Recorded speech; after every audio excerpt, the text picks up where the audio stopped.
어떤 능력이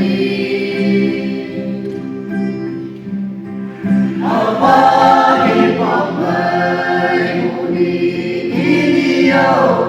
날 샤모니 메이크니샤 행복한 밤 nhồi thế này xin anh tay đổ cay bóng tay xin thế có mấy trong cơ cô và sẽ đi làm cây anh chỉ sẽ mong mỏi mang cờ chim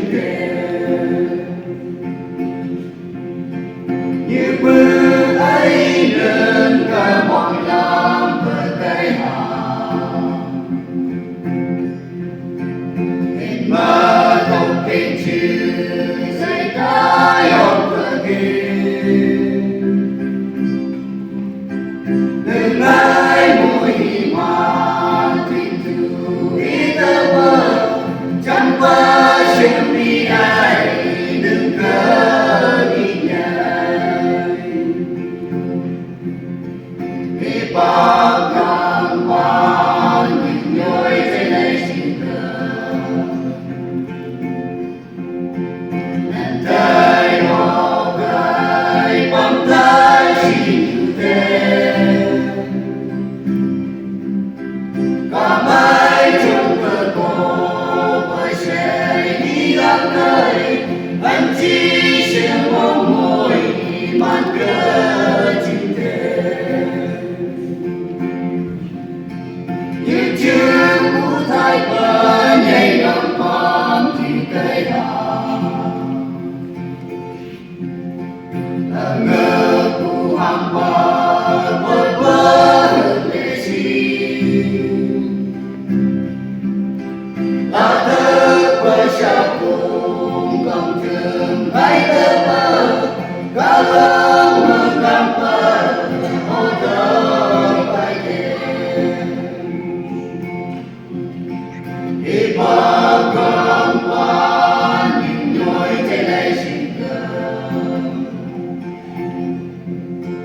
anh tay họ gầy bóng tay xin thế có mấy trong cơ cô bởi sẽ đi đâu đây anh chỉ sẽ mong mỏi mang cờ chim bấy bơ như hoa hương câu hò mi mùng mây nhẹ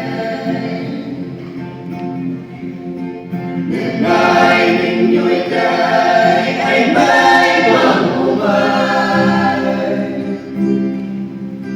ngã ta lên môi mòn mòn mòn mang đi câu uống ai ai ai mòn chẳng tắt lên mang cờ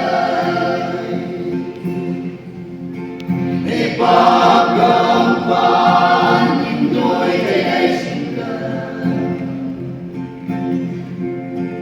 anh tay họ gầy bóng tay xin thế